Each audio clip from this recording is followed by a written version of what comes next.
And again, we're live from the 313 and the 404. It's episode 119 of the Everybody Mad Live podcast. It is Thursday. It is also, what's today? It's March 16th. It's also my Capiversary.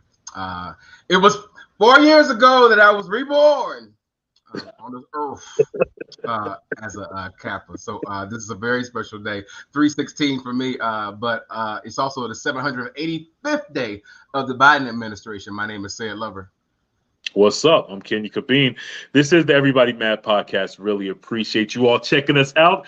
We got a great show lined up for you all, but first, make sure that you join in on the conversation with that Linktree link that you see up under the screen right there. Plus, we're on all podcast platforms, and we are broadcasting live as we speak on Facebook. So let everybody know right now that we live. We want to get your comments. We want to get those algorithms popping. So make sure that you comment, join in on the conversation, because as always, we always stay lit on the Everybody Mad Live podcast.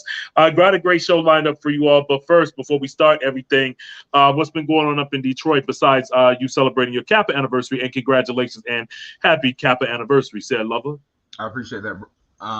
So yeah, just been busy, man. Just I have a lot of stuff just going on with my LLC, and then with my main thing at the right. So just been a lot of meetings, a lot of begging for dollars and trying to get that cash so we can do things that are great for the museum. So just been busy with that, because I'm just planning and kind of getting ready for the summertime, but also trying to get my life together. I just realized I'm going on a trip a month.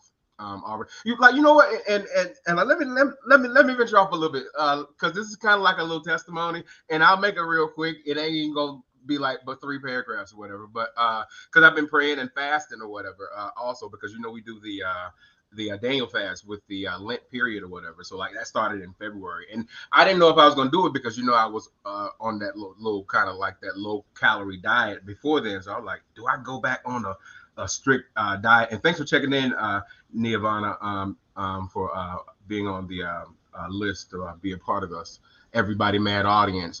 You can share your comment too below, but just kind of going through that in like February, whatever. So I decided to do that. So I've been basically vegan. I ain't ate meat since February, the middle of February. No meat, no sugar, no like we just do veggies, and it's basically a vegan diet or whatever. So I've been doing that or whatever. But long story short, in the middle of all that, I've been paying my tithes and doing what I'm supposed to do. But I've been able to go on several trips or whatever. I said the student loan thing happened also or whatever. And then now we get some further good news that I get another, actually like another client for my LLC or whatever. So like it's like been just so like a great period. Like 2023 has just been good. It's great to be 45, man. Yeah. So, I mean, what's the takeaway from that? Because you shared that. So what is the takeaway from that for everybody out there watching us? Pray, and then like do what you can do also or whatever, because like, yeah, it's been a hard road, because I know a lot of us had a tough time in the pandemic or whatever. And I'm just not kind of getting some breathing room or whatever, like that student loan just kind of helped out a little bit or whatever. But it's like, I think just the main thing is just like, just have the faith that like, whatever you're going through is it's just temporary. Just keep working at it. Keep working at it and keep praying or whatever, and then trusting that you'll get through this particular period, because like worse things have happened, you know what I'm saying, to people.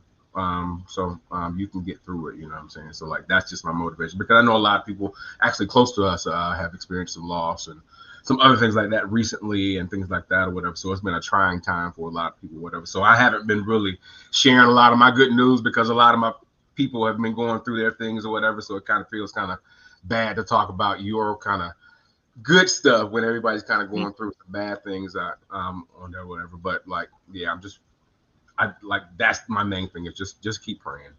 Yeah, I think it shouldn't be that. And praying for each other too, like praying for each other, because like I don't just pray for me. I like I make sure to count in other people, because like my great things don't make me feel great or whatever. It's a weight off my shoulder, but still I look on my right and my left and like struggle or whatever, and I try and help where I can or whatever. But like, you know what I'm saying, like your folks are going through some stuff or whatever. You try and do what you can, but you can't help everybody. But you wish. Yeah. I hate that it's like that though, and it really shouldn't be that way. But I have some friends that have gone through some things too, and I hate when they say, you know, I've gone through this, I've gone through that, everything. So how you been doing, Kenya? Well, life is Mhm. good. I I hate know that, it's but right. it is because it's just like I don't want to say, but at the end of the day, if you're my friend and if you Mhm. got a good heart, you'll be happy for me. Now, some people that claim that they're your friends and they ask that, they might not be happy for you, but I don't have people like that in my life. I used to back in the day, but I'm just saying all Right, that to man. say that The people hateration. if people are your friends, then they'll have your back. But sometimes it is kind of weird when when folks are going through things and you're really living a great life and a blessed life, and I it's sometimes you don't really want to say, yeah, I've been doing good, I've been traveling, Mhm. and life is good, so you just try to be a little bit more sympathetic to people Yeah, like that. But yeah, that's the thing. yeah, but I mean, everything is great for me down here in Atlanta.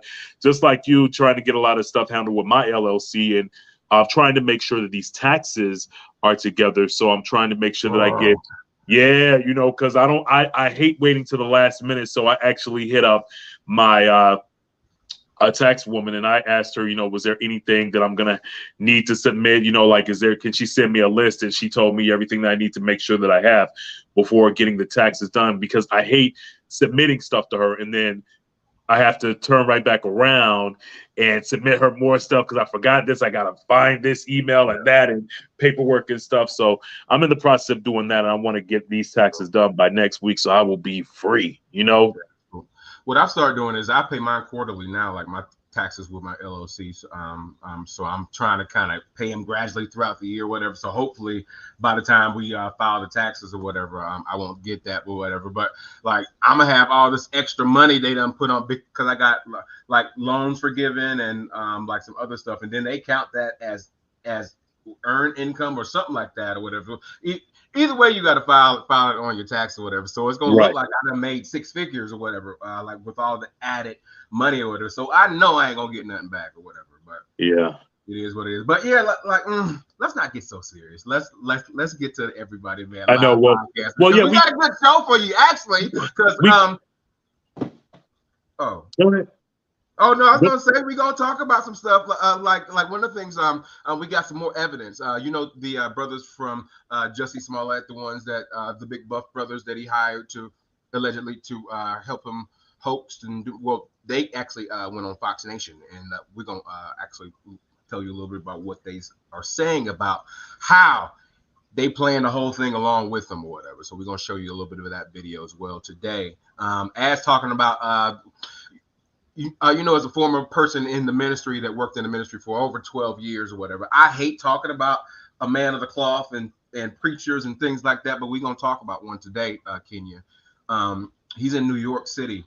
You probably heard of him. His name is Bishop Lamor Whitehead. Bishop Lamor. So he actually got arrested and raided because like he was a flashy bishop. I don't know if you've ever seen him, but like well, I got a bracelet, but like he had jewelry and chains and stuff like that, and he was one of those prosperity sort of preachers or whatever, but real flashy or whatever. And he had parlayed his flash into a New Jersey mansion, and he got the FBI got into his stuff, so he had some things to say. So we'll talk about him today as well. Mhm. Also, too, down here in the ATL, it is going down with Xscape. Xscape, they have this brand new reality show that's Oh on yeah. Bravo right now, chronicling their upcoming tour with SWV. And there's been drama because we all know that there's beef between LaTocha Scott and not Tiny, but LaTocha Scott Kandi. and Kandi. And so Mm-hmm. we're going to tell you about what's going on with that and break down the beef with that. Plus, Ciara broke the internet this past week with a dress it wasn't even a dress. It was just pretty much a see-through dress that she had on at an Oscars party that everybody is dragging her about and being very judgmental about. So, of course, we're going to talk about that too. Of course, and everybody always mad. So we got to have a debate. We'll have your chance to weigh in on those stories that we talked about. Plus, we're going to talk about what Lala said. She said something interesting. People dug up her video from what she said maybe in 2017. They dug up her video. You know how we do. We got receipts. So Yeah. someone dug up her video about she's saying, if you really love what you do, you should be willing to do it for free. So we're going to have a debate on that, as well as Tyler Perry opened up too about parenting and styles, because he got a little bit emotional when he had to deliver a little bit of sort of discipline. Parenting. Yeah, right. Parenting and discipline. Yeah, To his son. child with his in relation to his nanny or whatever. So we're going to talk about that, and because it don't sound like he whooping him. Like if all that is in there, are you whooping him? Like I don't know. Well, we're gonna talk about Tyler Perry and today. And we got a lot of stuff too. So don't forget, you can join in on the conversation with us. If you want to go live with us, we love when people go live because everybody's opinion matters. No matter what your opinion is, we respect everybody's opinion. So join in on the conversation with us live.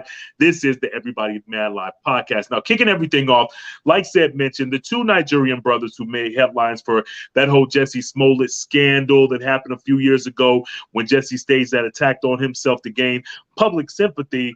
They're speaking out about their role in a new documentary with Fox Nation. Here's a clip, and we're going to talk about it. Y'all check this out.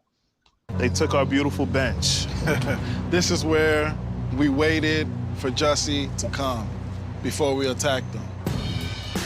So we got here with 10 minutes to spare, and we had to plan our escape route to survey the land. His building is actually right here, right above the stairs that we're going to attack him at.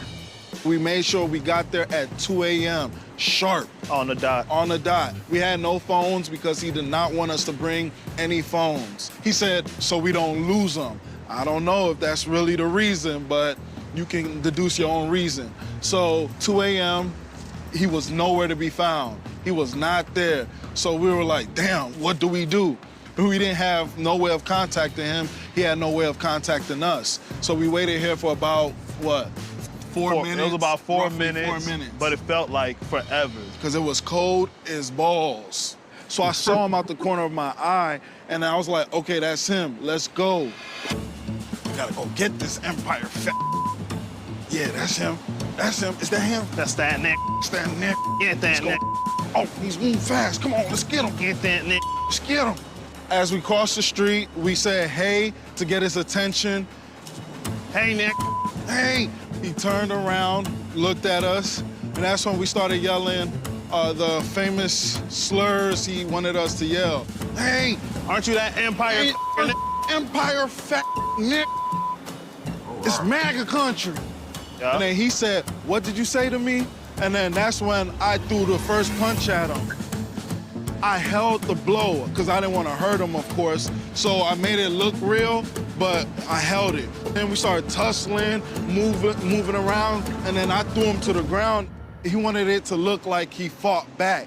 That was very important for him because he said, hey, don't just beat my ass, make it look like I'm fighting back and whatnot. So we did that, and then I threw him to the ground. And after I threw him to the ground, he had no bruise. I wanted it to look more real. So then I threw him to the ground. After I threw him to the ground, I used my knuckle and gave him a noogie. So I went like this.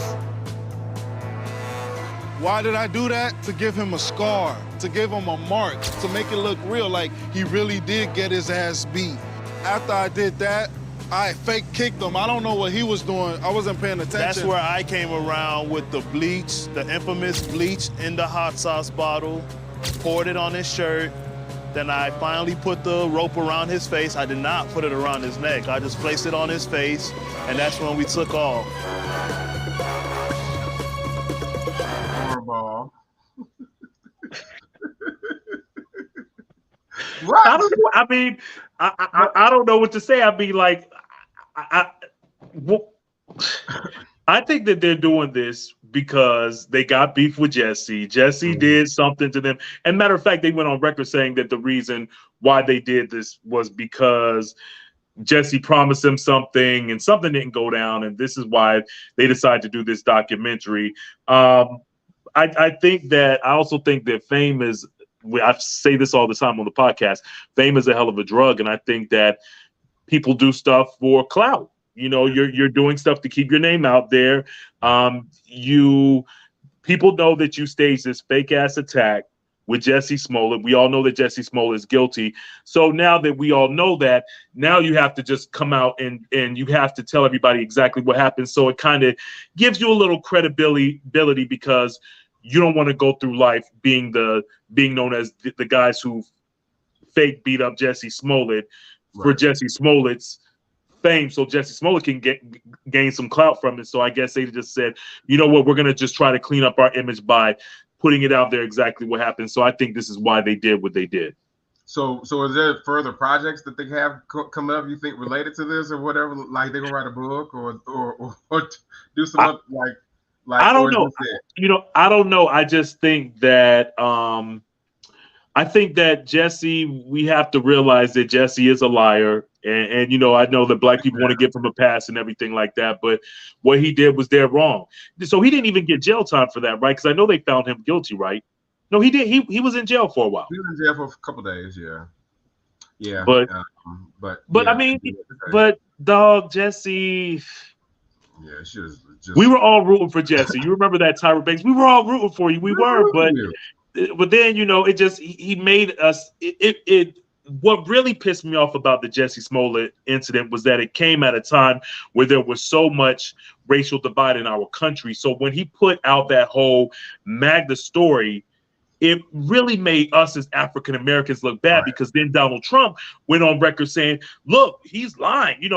He's trying to say that it's Magda and all this kind of stuff. We all knew he was lying when he said it. So it's like you making us look bad. Just that, and then it's like all for what? Because you wanted to gain some sympathy for your contract renegotiations or whatever you was trying to get. But it was a waste. But my issue with Jussie was the fact that after all this, you still held on to this lie. Yeah. Just let it go. And he's appealing the court decision. So he's still trying to hold on to it. So that's what makes me mad about Jussie. It's it's just crazy. We got some comments coming in from the audience. They look that look goofy. Yeah, they definitely do. What's up, Dax? Thanks for checking in. Also to the Everybody Mad podcast. We're actually live, Kenya, on Facebook, YouTube, Twitter, and Twitch. Okay. What's up to everybody on all those platforms? We appreciate y'all checking us out. But yeah, we want to know your thoughts on the whole Jussie Smollett thing. Instead, I agree with you 110%. Just again, it just wasn't a good look, but it wasn't a good look for African Americans, just with the climate that we were in racially in our country. It made us look bad. Us look bad. And that's why I have no respect for Jussie. And even when, I watched his movie Boy Blues and stuff, and I thought that it was so egotistical of this guy to be directing. Jussie was directing the film, but it was so self-absorbed of him to have a picture of himself hanging up a big photograph of Jussie Smollett in the guy's apartment. That was so narcissistic, man. I'm like, oh, he's one of those type dudes. You know what I mean? I mean, for real. Do you understand how that looks? Yeah. So that's how I feel about the situation. Leave your comments. We want to know your thoughts. We're going to keep it moving. Say, you got anything else to say on that? No, and I hope this is the last that we hear about Jussie, the situation, and all that. I didn't even watch his latest project, the one that came out. What was it? BT? Oh, you just said the People Blues or whatever. Yeah. I ain't give my energy, and I know that that's disrespectful to the actors and the artists that were part of the project. But I'm just, and I think that. As far as that movie goes and everything, they should have just gone on and got another director, because I think that Jussie's career is over with. I think that was the last thing that he did, but they were trying to do that because at the time he was trying to say, oh, it's not true. I wasn't lying. And he was working on this film, but dude, we knew that you were lying the whole time, and it wasn't a good look. So leave your thoughts. We want to know your opinion on Jussie Smollett and everything else that we're talking about. Now, let's switch gears and let's talk about the controversial Brooklyn bishop by the name of Lamor Whitehead, who actually fabricated bank records in an attempt to finance his multi-million-dollar New Jersey mansion. Federal prosecutors actually charged him in a new indictment this past Wednesday. So he was recently doing an interview where he opened up about his recent arrest. And here's what he said about what's going on and who's to blame. Check this out. Shout out to Way Up with Ye for this video. Yeah, I'd be targeting you. Well, if you read the New Yorker, right, there's somebody in the New Yorker that has came out and He was recording conversations with you. So now there's a person, Brandon Belmonte, right, that was all in this article. And he said that you were saying that you had an in with City Hall. You could get all kinds of deals done for him. You could get him access, but you were trying to extort him for money. so I was now that I understand what's going on, I was set up. This guy that you just spoke of is a known con man. And it's so crazy to me. Yes, he's a white man. He's a white man. And it's crazy to me how the media is protecting him. Nobody's talking about him. Nobody. And if everybody can Google me, all you got to do is Google him. And you guys are going to see it all come out that I was set up. That this whole story and this whole narrative was set up because you're going to find out that there's a whole lot of paperwork going around that he's a whistleblower. And what the streets are telling me now since he did that is, you know, he's a known informant. And I didn't know him. I don't know him. I knew him. I met him probably, he fixed my wife's car. He asked me to rent one of my. So he owns an auto body shop. Yes. Yeah, he owns an auto body shop. And, you know, he fixed my wife's car. He overheard me being into real estate. He told me he's in the real estate. And he made me a project. And listen, I just got through running for borough president. 2 years ago? Nobody bothered me. The feds didn't bother me. Nobody bothered me. Now, all of a sudden, this white man set me up, and he's setting me up.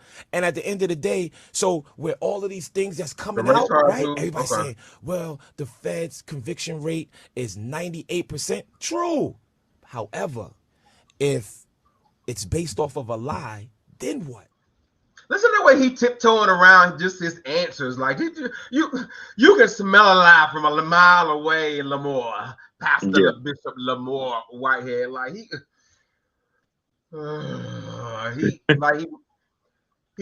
he makes good ministers and preachers of the faith and the gospel or whatever you believe. Like he just makes people and believers. He just makes us all just look bad. Yeah. He does. And I think that it's pastors like him that make this younger generation say, you know what, I'm not going to church. I'm not going to be down for organized religion because of people like him. I'm not financing your $1 million mansion. Right. I'm not going to finance. I'm not going to finance your Dapper Dan Gucci outfit. You know, like and it's no need. And all these high-end designer fashions and things that you don't need, Bishop. Right. Like that. But then do we blame the congregation? Because honestly, in my opinion, if I see, this is just Kenya Kabine, if I see a pastor that's walking around at my church like that, I'm not going to really want to go to the church because I feel like I'm funding his whole lifestyle.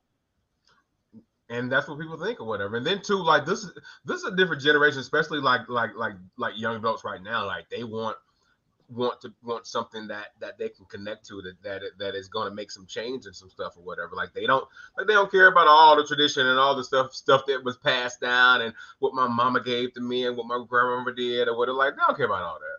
They don't care about all that. Like they don't care that grandmama went to this church and mama went to this church. They don't even care if they went to the church when they was a baby. Like they don't care about that stuff. Like they care about authenticity with that church and like if you want to connect with those young people, whatever. Like I've always said, like you got to be real and you got to be authentic and be where they are, whatever. And like that ain't authentic, Bishop, when you win. What you wearing, driving what you driving, and like he didn't really have a big congregation. Like he did. Like it was like most of his his money came from a small local congregation and like internet a little bit. Well, and this is the same pastor who didn't he like slap a woman in church or something? Remember that? I think so. Yeah, he slapped a woman, and then he was in trouble. Like it was something else. He was into it with Larry Reed over something else, because Larry Reed called him out about something else. So they went back. A bishop don't go back and forth over the Twitters and over podcasts and things. But he was going back and forth with a podcaster over like some allegations and things like that or whatever. So like like you see why a lot of churches is dying, because if that's what we given, and then two, it ain't like Pastor Lamor, Bishop Lamor was that old. Like he was young. He in Yeah. the 30s. So like Right. it's like, dang, is that what even young pastors are given? So it's like young people don't really have a lot of hope in like who in like a lot of leaders of faith or whatever, because you got this on this end or whatever, and then you got all the other scandals and other faiths and religions and things like that or whatever. So like we could talk all day about all the bad things connected to all religions and stuff like that, but it's like, yeah, you wonder why young people don't go to church like that.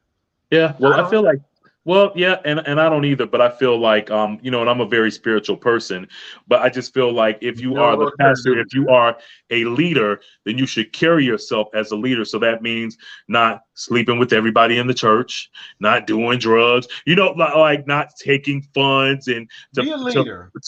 Be a leader to don't take funds. So you could put that into your lifestyle, so you could fund your lifestyle. I don't think that that's the way to do it. And I look at that all the time. And I'm like, even like when we did the show last week and we saw Pastor John Gray, we saw, what's the other guy from New Birth down here? Right. Oh, and people get so sensitive if I mention anything about New Birth. Some woman stopped me about this like last week, and she was like, "Oh yeah, I heard you talking about Pastor Jamal Bryant." But you know why? Why do y'all get so sensitive? You know what I'm saying? Like, if you want to follow a philanderer, then do it. I'm just saying. I mean, do you? If that's what you want to do, then do it. But people, I just feel like I just feel like if we believe in redemption, so people can get second and third and 11th and 12th and 20th and 30th chances in religion. Because we're all human. At the end of the day, people are human and pastors are human and everything. But you should carry yourself as a leader. Yeah, that's all I'm saying. Just carry yourself in a way that just shows that you are a leader and you have followers. That's all I'm gonna say. Want to hear from you all on this right here.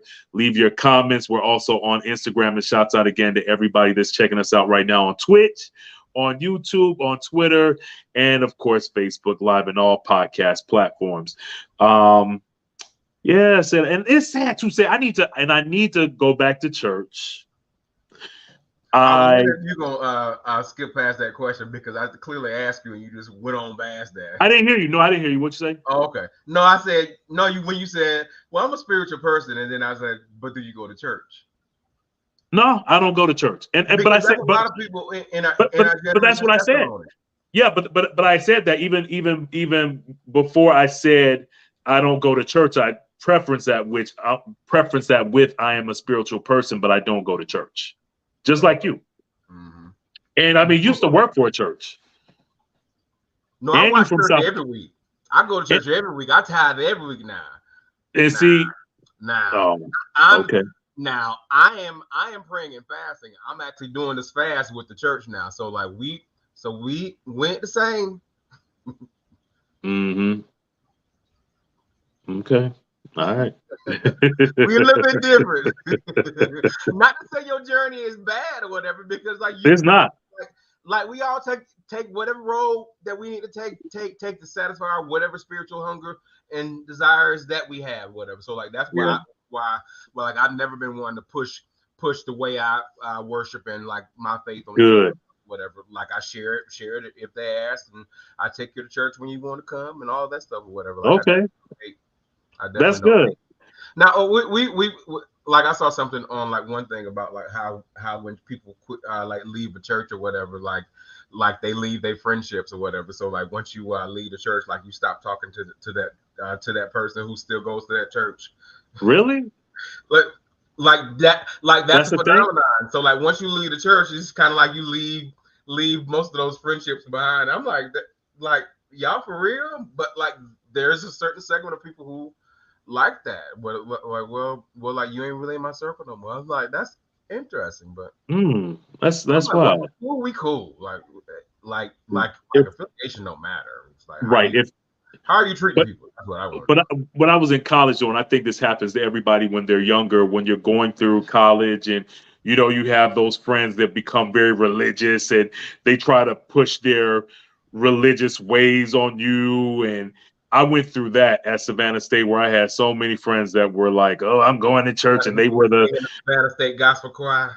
yeah, they were all in the choir going to church and we don't drink, we don't cuss, and we're throwing away all our secular music. And it was, that I type didn't drink or cuss or do anything like that during my college days. Ooh. But let me tell you, but now they all doing it now. They drink, they cuss, they do it all now. Going to the trapeze. Leave your comments, Everybody Bad Line Podcast. Okay, so said entertainment news. Let's switch gears. Entertainment news. Of course, I was talking earlier about this whole Xscape drama that's been going on now. For those of you all that don't know, Xscape, legendary group, one of my favorite female groups of all time. They have a reality show that's on Bravo right now with SWV, and it shows both of their groups getting together to do this big tour. And the reality show is documenting that.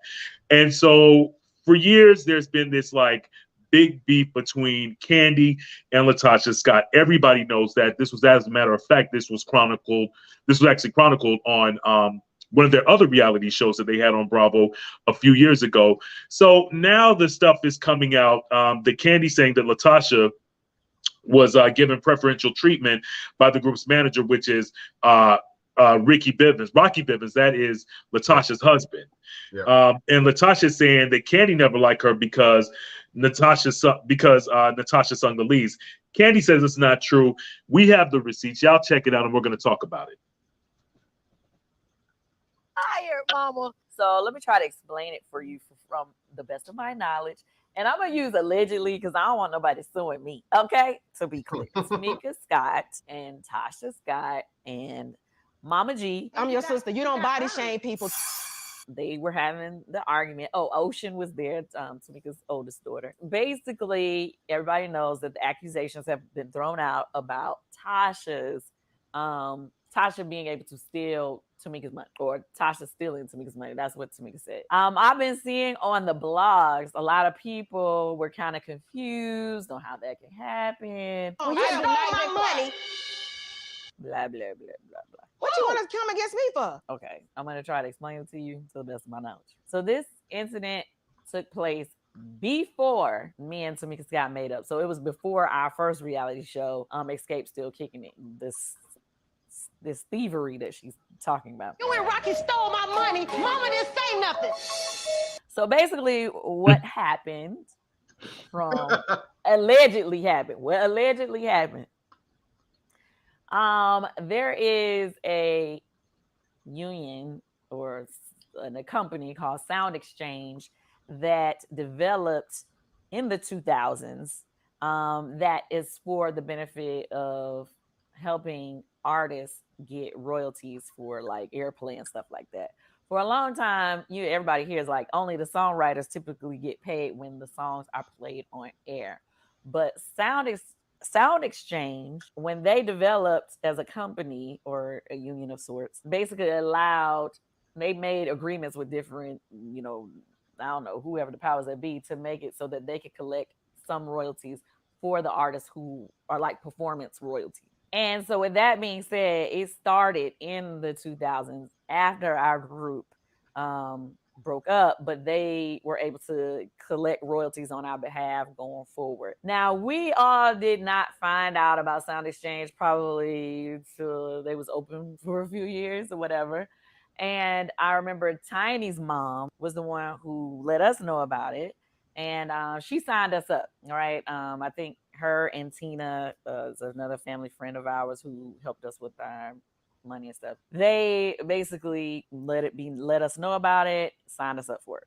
They signed me up for it. I didn't even know about it. I was like, oh, okay. So it was a little check coming in the mail. We all got our checks individually. It did not come to a group. It just came to the individual members. I don't know how it works. If you're an artist and you got music out from back in the day, make sure you sign up with Sound Exchange. They probably have money for you. Yeah, it's currently still happening. You can actually go on their website, soundexchange.com. So with that being said, because I think they had some royalties they had added up because we were late signing up. You know what I mean? So it was like, a chunk of change when we first signed up that each individual person was supposed to receive. With that being said, allegedly, Tamika says, and I'm not saying alleged because I don't believe it. I'm just saying alleged because, I guess you can't really say that unless you were a part of the situation. At the time, I wasn't around them. I was getting it secondhand from Tiny Mom. So basically, during this time, it definitely was a time where Tamika needed her money. I was pregnant with our money. Xscape was not performing. And my daughter Ocean was in college at the time. Well, not with all 4 members or whatever. We weren't doing the big tours yet at that time. That was before we got back together. She definitely needed her money, like she said. I told my mom, and she was like, well, you don't know what she was going through at the time. Maybe she needed the money. She needed her money. Got it. Okay. I was told that allegedly someone, I don't want to say no names, had Tamika's check going to their address. And that allegedly they were signing Tamika's name on the check and depositing the check. And because this was not a thing that, I didn't know about it either. The only reason why I knew about Sound Exchange is because Tiny's mom had signed me up. And she had that stuff coming to my mom's house. So I wouldn't even have known about the checks either. So I can understand how Tamika didn't know about it. It was a new union situation. It was a new check that she wasn't expecting. None of us was expecting. Mm-hmm. So you have that drama. So LaTocha is really being painted as the villain in the group. She's being painted as the toxic one in the group. And the reason why Xscape can't get their shit together because of LaTocha, and LaTocha is saying, no, that's not true. She's saying she didn't take the money, but I saw a recent interview where she kind of danced around the question and really did not admit that she took the money because the way they explained it, the way Kandi explained it, the way Tamika explained it, it makes it seem like LaTocha took the money. And like, if Tamika's these are 2 sisters, why would she just make that up out of nowhere? Right. But right. I can understand too, because if you watch the episode or whatever, a little bit of spoiler alert or whatever, like her mom kind of doesn't want that to be seen or whatever. So you can see how it becomes like a family issue now, whatever, because like literally if somebody takes $30,000 from you, that's a crime. So you can go to the police or whatever. But in this case, would you take your sister to the? And she didn't. She decided not to press charges.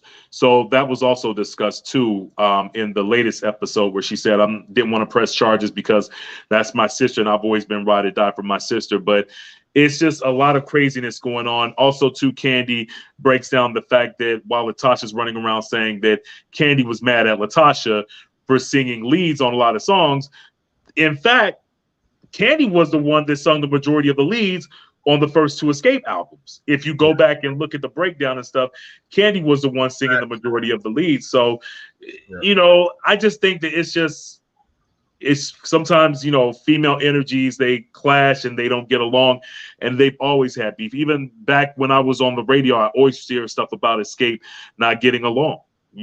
Like that was the thing. Even and I went to Tri-Cities for summer school with Tiny. And I remember when they were talking about the group, and I remember they just did BET or something like that. But I just always know that Kandi and LaTocha would always have beef because LaTocha was the oldest. And sometimes in the Black community, how they have that sisterly bond. But if you have the oldest sister, you got to go with everything that the oldest sibling does and the oldest sibling says. That was kind of the situation. They bump heads on that. Kandi would buck on them. And that's why they weren't getting along. Yeah. I'm just tired of LaTocha Scott. She those some different sort of Scots from my Scots. We on. That's just crazy. How she acting and all that stuff and it's totally plausible because Rocky was in fact the manager of the whole group or whatever. So it's that's totally plausible that Rocky would have everybody's social security number. And be able to have everybody's other information or whatever. So to be able to cash a check is probably pretty easy if you are said manager or whatever. And this said manager has been known to be around some shady people. He's been affiliated with. Kelly. He's been doing some other stuff. Like I think that's Tasha's downfall. I think if anybody's jealous or bitter, it's Tasha Scott, my cousin. But nah, I ain't gonna claim her. If like I think she's jealous and bitter because she feels that she's always had the superior voice out of Xscape, and she does. She does. Like she is by far the best singer out of the four. Now they all can sing, but yes, we all know LaTocha Scott can sing the best out of all of them. We also know LaTocha Scott adds some unnecessary runs and other things to songs that don't need to be in a song. So we know that she has a tendency to showboat and kind of put herself a little bit before the group, i.e., wearing that green dress when everybody else was wearing gray. You know what I'm saying? So like it's, to me, it's on brand for Tasha Scott because I think that she thinks because like now since she's eliminated like that thing that people always thought about her, because like the thing people always say about Tasha Scott was, she just lost a little bit of weight, or when you would say like they can sing and talking about Xscape or whatever, and then someone would say which one sang the best, and then people would always say the big one. So like she was always had that stigma attached. So now she's not the big one. Like everybody else is bigger than her. But her spirit on the inside, like that's dirt. Like something's wrong with her on the inside, and I don't know if that's relative to like Rocky and stuff like that. But like she like to me, I don't know who's going to buy her gospel album with her acting like this. Like, you know what I'm saying? And like what I was talking to Devonka about too, or whatever. Like, as these episodes go on or whatever, like it's not painting her in a favorable light because she chooses to not speak on certain things or whatever. So like that casts a light. Well, like the stuff they're talking about is true because you ain't throwing no rebuttal or whatever like that or whatever. But like it's also like, Tasha, like you old enough to get through it, like same thing SWV said, like we don't necessarily like each other, we don't even live around each other, whatever, but we know when money's concerned, we know also when the fans who actually afforded us this lifestyle, whatever, and they would like to see us one last tour, whatever, we gonna get our act together so we can come together, make this money, but also give the fans what they want. And like my thing is like Tasha Scott don't see the bigger picture, and that's what tires me of her or whatever. Like it's always about her, but like some things a little bit bigger than you. Like get these fans what they want because they like after verses, this is what people want. So give it because they gave you your lifestyle where you're able to afford the things you and like what you're able to do or whatever. So like sometimes you got to think about your fans too. You can't just think about, oh no, I'm not feeling it. Oh, I want to do gospel. You can't do gospel with a badass spirit. Well, and let me just say this too. I don't necessarily think that it is all LaTocha. I think that Rocky, I feel like it's that whole like Monique and her husband, Sydney. I think Rocky has a lot to do with what's going on with LaTocha. You know what I mean? Because seems like he's the puppet master. And even like in the latest episode, Kandi was like, well, she doesn't really say or doing anything unless Rocky tells her to do it, and then she'll do it. So I think that Rocky is really the downfall, and he is the common denominator, and she needs to kick him to the curb because I think that they need to just get to the bag. But with him in her ear, and then saying, okay, well, I want to manage that gospel album ain't gonna sell. You said what? Because that gospel album ain't gonna sell. I'm sorry for you. Well, gospel, like you have to have a certain level of anointing also, and like I don't know that she's proven to have that. I think that she does have it said. Unlike Kelly Price, I think Kelly Price is running around trying to act like she has it. Kelly Price doesn't have it, but I think LaTocha Scott has it because I'm basing it off of her. It seems like she's just a nicer person than a Kelly Price. That's what I'm comparing to. She is. However, like it's something bad within that spirit, and like I don't like it's something that's missing in her that gives you that power to connect through gospel music or whatever. Because like when you're singing gospel music, like you're also ministering to people, like you're preparing them to be ushered into the presence of God through either word or through deeper prayer, and like. I don't see Tasha Scott right now. Like she can sing her ass off, absolutely. I will, like, but like like for her to be a soloist and like a solo person to bring. I don't see it. Well, guess what? Y'all were saying that about what's We got the girl comments. when Hold Mary? on. Like it's What, just what, wait, let me just finish saying this. Okay, When go ahead. Mary went solo. Remember the toxic one out of Mary, not Erica, but what's the other one? Tina. Woo! Tina's a trip. It didn't sell.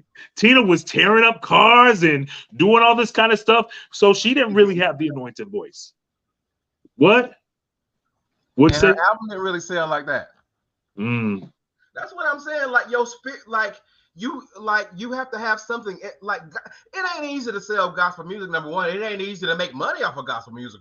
Like number two, like as somebody who booked all these artists for like 10, like they make their money not on album sales. They make their money by coming to churches and doing concerts and things like that or whatever. Because like it's not a high profit margin that they're experiencing or whatever. So I'm like, see, it's again. I will pray for her project and her spirit, but like it's a lot of things that set up for her not to kind of come up to wait. Like she just need to stay with Xscape, bite the bullet, do what she needs to do so she can get on this tour and make this money and just be done with it or whatever. Like stop having grow up. That's it. Grow up. There it is. We want to hear your thoughts. Everybody Mad Live podcast. Thoughts, actually, we've been talking about this all by ourselves. My bad, because I didn't mean to preach, Sandra, but I was about to get into it. Yeah, like one of the questions that I did have was what account was the money deposited into? Because that'll tell exactly who lying or whatever. Exactly. So because it's easy just to find that out. You could pull the check and find out who did it. And clearly they know who it is. Right, so that's why they're not saying anything or whatever. So that's why I believe that it is. Sandra had another comment said that she has the voice, not the presence. Labor will cut her off real quick because of her non-professional attitude. Yeah, that does kind of hinder people if you're but Sandra, she's been professional though. Like even like when I saw her on the show, she looks great. She has a presence. I think that from the stuff that's happened in the past with her being the big girl out of Xscape, and for people saying the big girl from Xscape, this is why LaTocha's acting the way that she does. This all stems from being in the industry and people shunning you because of the way that you look, your size and everything like that. That's why she's acting the way that she does. And by the way, Rocky, we do know that you allegedly cheated on her and had a baby outside your marriage too. Let's not forget that too. That's what I'm saying. But yeah, like Oh, all right. So like so you're saying we need to give her a little pass because she's probably a little like she's going through a lot. She looks great. That's all I can say. She does. She looks good. All right. We're going to keep it moving. We are. We got about 10 minutes left in the show. Ciara, what did you all think about Ciara? She showed up to an awards show half naked. Actually, it wasn't the awards show. This was an Oscars after party. And a lot of people were like, wait, hold up. How are you going to be married to Russell Wilson? You claim you all up in the church, but you step out looking like this. You step out looking like this. Barely with nothing on, a thong on, see-through. How are you gonna step out looking like this? People, they were saying, yo, she's starting to embrace her sexuality and she must be cheating on her husband just because she stepped out the house like that. And you should see the back. My whole thing is, she's an artist, Ciara's an artist, and people, they're like, is this appropriate attire for a married woman? Well, she's a married woman, but she's also a celebrity too. And this is how celebrities dress when they're on the red carpet too. If Russell didn't have an issue with it, and if he was standing right next to her, because there are pictures of Russell and Ciara next to each other, then I don't see why everybody's making such a big deal. People are so quick to try to critique everything. Sid's going to click on the picture of Russell right there with Ciara. You can see that picture down at the bottom right there. You see it, Sid? But I don't see why people are making such a big deal of it. They're celebrities. This is how celebrities dress. Ciara, she's had 3 kids. She looks great. If you got the body, flaunt it. Because just like Dale Gibbons said in the Players Club, you ain't going to have that body forever. You ain't.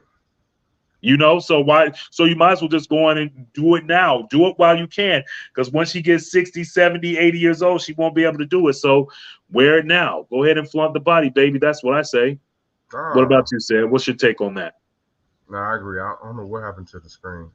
Yeah, but people just dragging her like they're like, and she's supposed to be God fearing and this and that. But that's how they talked about Megan Good like that. So what? Let her, if she wants to wear that, let her wear it. So what? But that doesn't mean that she's cheating on her husband and she's talking about she's discovering her sexuality. You remember all that freaky shit? Her first single was Goodies. Ciara's first single was Goody. Well, she said, "Not my goodies, though. Not my goodies." My goodies, my goodies, my goodies, not my goodies. that was not a sexual song. It was like, no, you can't have my goodies. But then the other song that she came out with, Ride, that was a song that BET had to ban the video. It was so sexually at the time, it was sexually explicit. So they're talking about Ciara's. Yeah, and they're talking about she's just now starting to embrace her sexuality. She's not starting to. She's been on it. She's been on it. People, y'all need to stop it. Somebody said she's on the road to breaking up with Russell. Ciara's about to be for the streets. But these are some of my comments. Exactly, they're unhappy with themselves. Society should never dictate what she wears.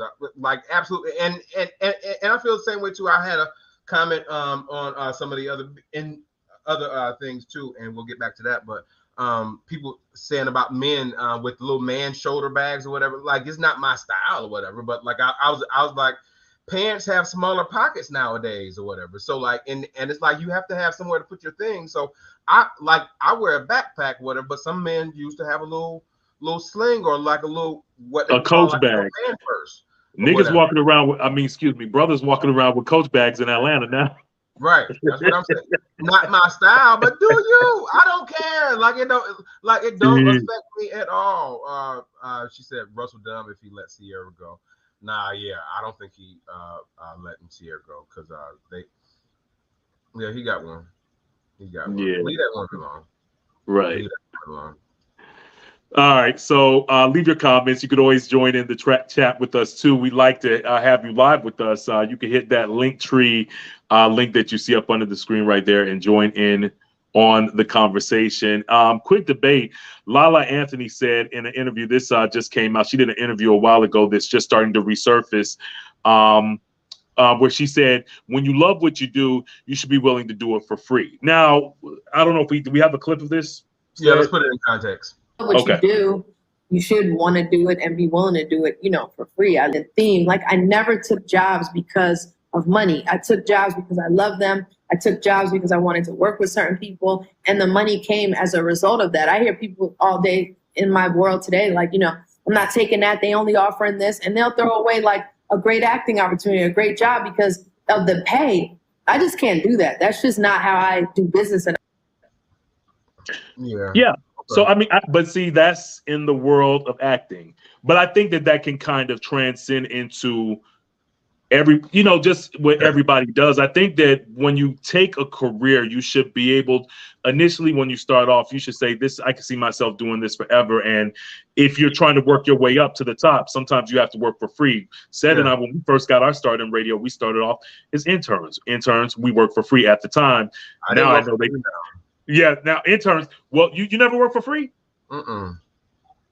Really? No, you work for free. When I started at E93 in Savannah, I worked for free as an intern, and then I got put on part-time because that was paying my dues. And I also volunteered at a radio station on the campus of Savannah State, WHCJ.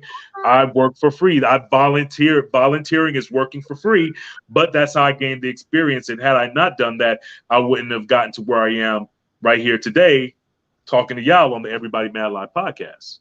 I agree. I do think there's some truth to doing what you love, because if it is what you, but now like we still need resources though. Like we still got to eat. Like we still gotta pay the bills. You gotta eat. But I believe that certainly when you're trying to start off in something and like you want to gain a foothold or whatever, you want to kind of put some effort into doing it or whatever. But like I guess my work for free was that like all right, well, I was paid to be there for 3 hours, but I ain't got nothing to do the rest of the day, and I'm just gonna go home and sit on the couch and play video games. Let me soak in and watch and like sit around the station and view other things or whatever. So like I guess that I didn't work for free necessarily. Like I started off as a promotions person.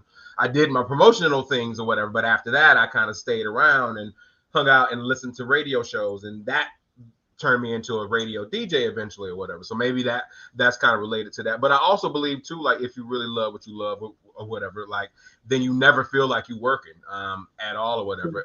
And I think my thing, because like I've always, like the last 15 years I worked for nonprofits or whatever. So obviously, money ain't always the same with nonprofits, the way they're able to do things or whatever. So like they can't always pay you. Probably like with my accolades and where I've done and stuff like that, I probably should have been making 6 figures like 10 years ago or whatever, but I never was or whatever, because I wanted my work to mean something. You know what I'm saying? At the church it meant something. At the museum it means something, whatever. When I'm doing my projects with my LLC, it means something because I'm helping out schools and churches and other people like that. So my work means something. So like that's where I am on that level as far as that or whatever. Now I don't work for free no more, whatever, but like I do everything that I do, I have to enjoy it. So like I want to have a passion for it. So that's why like every client that I'm working for or working with my LLC, I have a passion with them. Same thing with everything I do or whatever. So I think if you kind of find that max or whatever, then you can kind of have a lifestyle that you want to live. Yeah. And I believe that you just have to know your value too as a person and know what you bring to the table. And again, like in the acting field per se, I totally get what she's saying. You don't really want to miss out on a great opportunity. So if there is a situation now, everything that I've done so far in the games, being an actor for it's been about 4 years now. I get paid, I get the money, but there have been some projects that they might not pay so good because they might be independent projects. But I look at how it's going to benefit me and the opportunity and how it's going to propel me to the next level. So I can agree with her on that level of willing to do things for not necessarily for free, but just for the opportunity that it can place you at another level. Right. I dig that. I definitely did that. Some comments coming in. Dak said he see what she means to an extent. I've always said that if you enjoy what you're doing so much that you getting paid is a bonus, even for free. Sometimes that's a good outlook. She sure got a check for everything she did, though. Sure did she?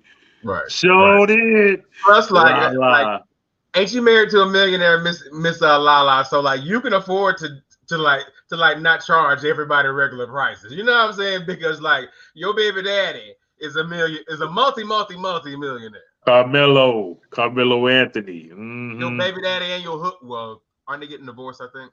No, I think they got a divorce because he cheated on her like a couple of years last year or something like that. Yeah. That's NBA player. Of course, he cheated on her. Oh, that's a whole nother show right there. We need to do a whole show on NBA wives and stuff, and Larsa Pippins and Michael Jordan's son. I know, right? That's crazy. Hey, one more debate before we roll out of here. Tyler Perry, he recently opened up about disciplining his child with compassion. Do we have a clip of that? Is there a video of that or just the story? Nah, we ain't had no video. Okay, so pretty much he said that this moment occurred after the little boy, and I could just see the kid right now, spoiled. You're Tyler Perry's son. You're spoiled living in this damn 20 in this huge ass 20,000 square foot mansion out in the woods, and the little boy refusing to brush his teeth. And the nanny was like, brush your teeth, and the little boy wouldn't brush his teeth. And Tyler Perry was like, no, this is not how you act. This isn't how Tyler Perry's talking to him saying, this isn't how you act. I did not raise you this way. Brush your teeth. And then Tyler Perry, he starts crying. Tyler Perry starts crying because this is how something triggered Tyler Perry to start crying, to say, wow, I talked to my son this way so I wouldn't whip him or something. But Tyler Perry didn't whip him. Tyler Perry pretty much. You're going to do what they say to do. And do you understand that he's just crying? He goes, yes, Papa, yes, Papa. But as he's crying, and I'm down on his level. I'm trying to hold my tears. So I get up and I leave out of the room. Galita says, "You okay?" Because nobody talked to me as a 5-year-old like that. Nobody had a conversation with me. Nobody talked to me like a person. So here I am having an opportunity to heal my little boy self by talking to my son like a person. Beautiful moment. So we're asking 800-585-1051. Okay, so you know, my whole thing is, had it been me, if it was me back in the day, had I not brushed my teeth and I would have clapped back at my mom or something like that, my mom would have jacked my ass up. Rebecca Cabine would have jacked me up. Larry Cabine would have jacked me up and be like, nigga, because that's how my dad used to talk to me.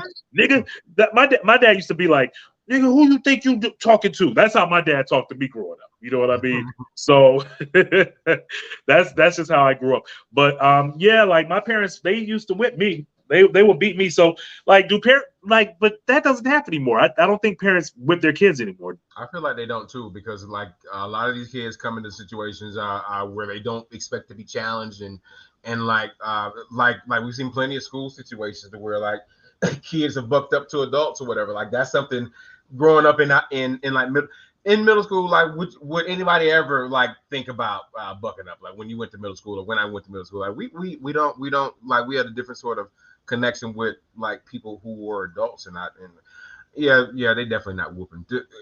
They might, like it's a few parents who might, but they're not doing it to the level in what we're doing. We got when we was growing up. Should parents still physically discipline their kids? That's the question. I think that they should. The way that I grew up, you know, my parents didn't like, you know, beat me to like, you know, I'm walking around with bruises and stuff like that, but I used to get whippings and stuff like that, but it wasn't abuse. My parents, they would discipline me so I would not do certain things again. So should parents still, I feel like they should still discipline their kids physically discipline not every day. Like you shouldn't be getting whoopings every day. No, you shouldn't. Who does? Like, but like in cases like that, and I think that's where we are, or whatever. Like people just think that like that's just just the only way to discipline and stuff like that, or whatever. Like that was just one of my mama's many ways in which she had of kind of enforcing her rule and stuff like that. Because like, you know, as a single parent and a black mama in the South, like she had an extra little sort of toughness that she put into everything. Yeah. Too. So like now, like still at age 45, and she's what 73 or something. 7'2", something like that. So I'm still kind of scared of him. Like yeah, you better be. I don't cuss around her. Certain things I don't say.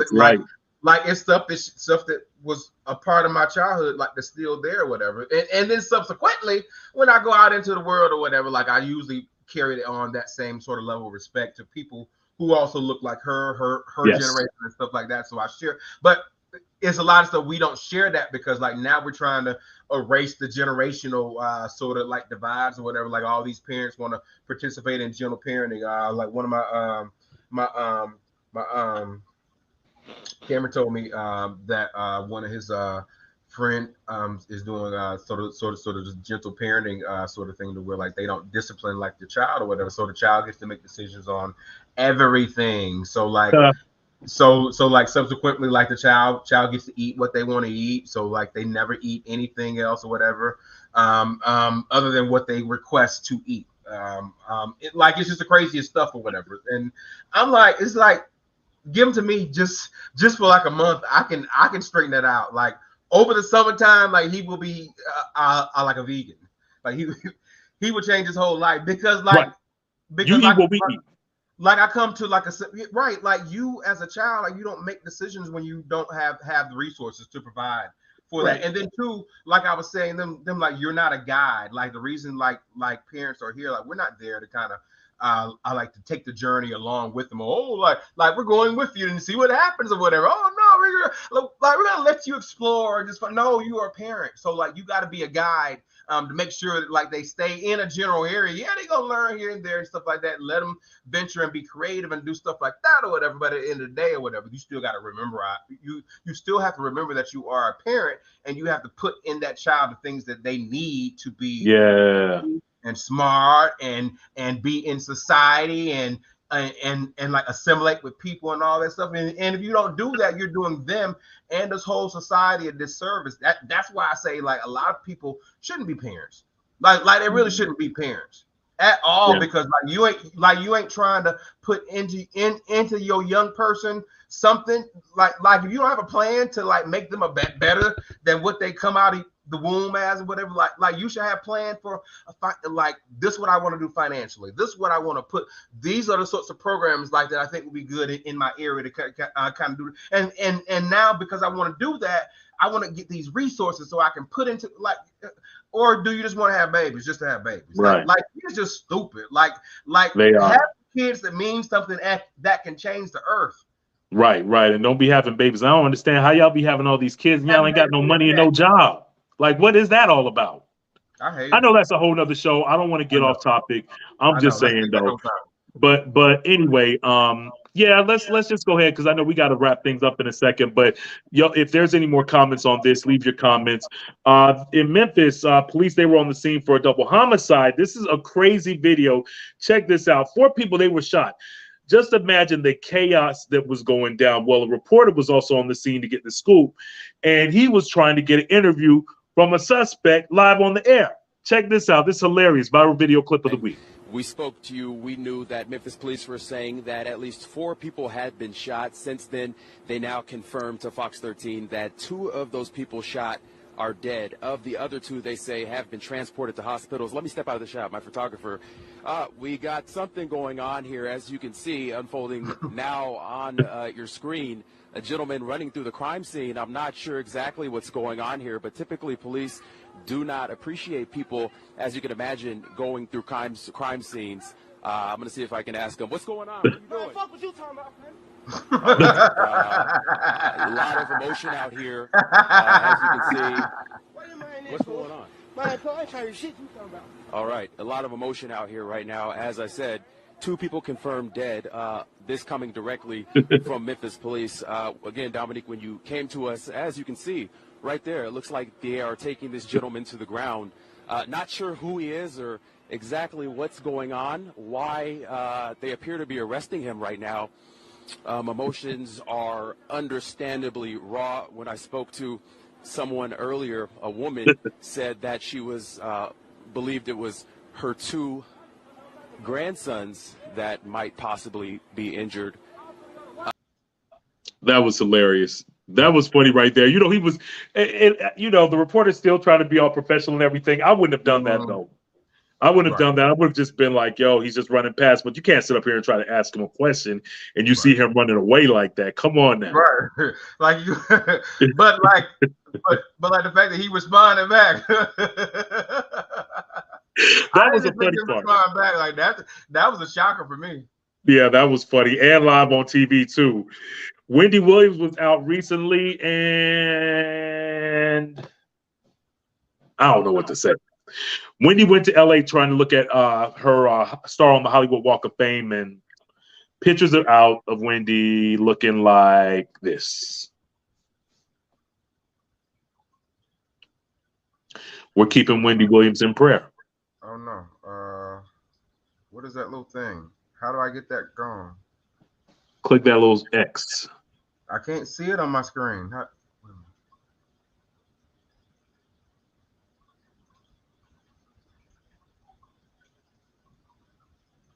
That's weird. I can't see it. Well, y'all could Google it.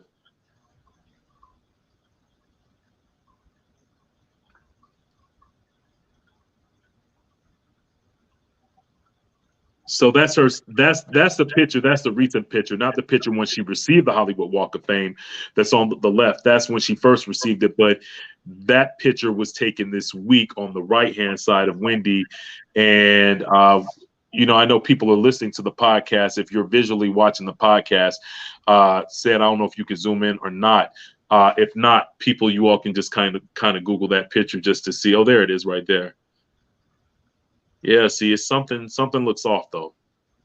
Yeah, like it's always been her eyes, and like I wish they would stop kind of having her out, but I know me too. Be out and be normal, but yeah, it's I just keep Wendy in prayer. But we just wanted to give you all an update on her. She says that she's still trying to do the podcast and she's traveling and stuff like that. But that's the latest going on with Wendy Williams. Said we're getting ready to wrap up. You said what? What'd you say? I said she was filming some video, some outtakes for the podcast. So it seems like that's going to proceed with at least some video components, whatever. So she's trying to kind of get in, and maybe that's helping her through her condition to kind of stay somewhat active and begin to do some stuff or whatever. But I've never had bad things to say about Wendy or whatever. And no, not at all. Yeah, we just keeping Wendy in prayer. That's it. Said, what you watching on TV, man? I've been watching Harlem on Amazon Prime. Finish it up. Such a good show. Megan Good. The cast is amazing. Jasmine Guy's in it.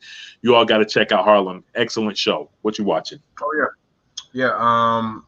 Jerry from Subway. I got to finish that. I got to get into Bel Air because for some reason I forgot that it was back on. I did watch one episode or whatever. So I definitely have to get into the rest of Bel Air because that season has resumed as well. BMF has resumed as well. I hear that Carisha is in it, and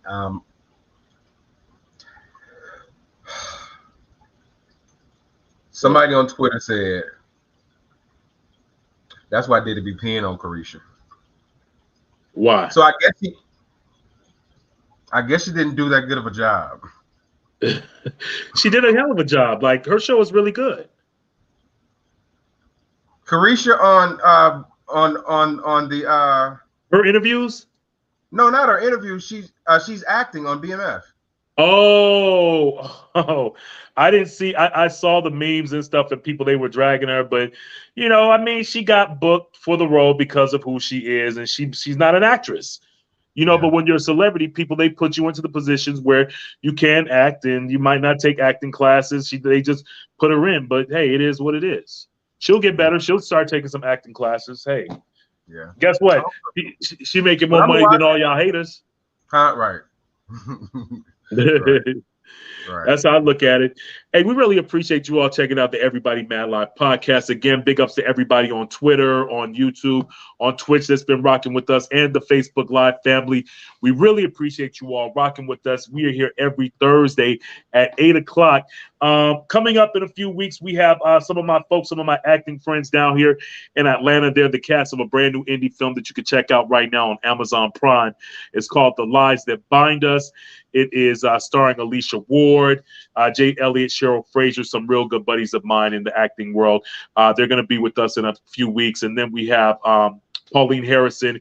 She is a mortgage broker here in Atlanta. We're going to talk about finances and buying house and the state of home buying in America. That's going to be on April 13th. So be on the lookout for that. And until then, man, you can follow us at Everybody Mad Live Podcast on all social media platforms, and Kenya Kabine on social media platforms too. Yep, that'll be a good conversation because I know we're going into some periods where people are, the Feds have been raising interest rates and other stuff like that. So yeah, a lot of people are saying the housing market is going to bust or something going to happen to it again because it's kind of definitely slowed down. Some more comments before we leave. One more, what you watching?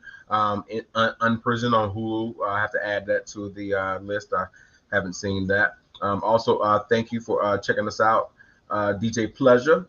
Hey, what's up, Pleasure? What's going on, man? Also, Sandra, thank you for joining us on the Sandra podcast. We are live here every Thursday. Well, most Thursdays, because some Thursdays we be trying to do other stuff. We'll see you same time, same place, right here. You can find me, Sad Lover, everywhere. Thanks for joining.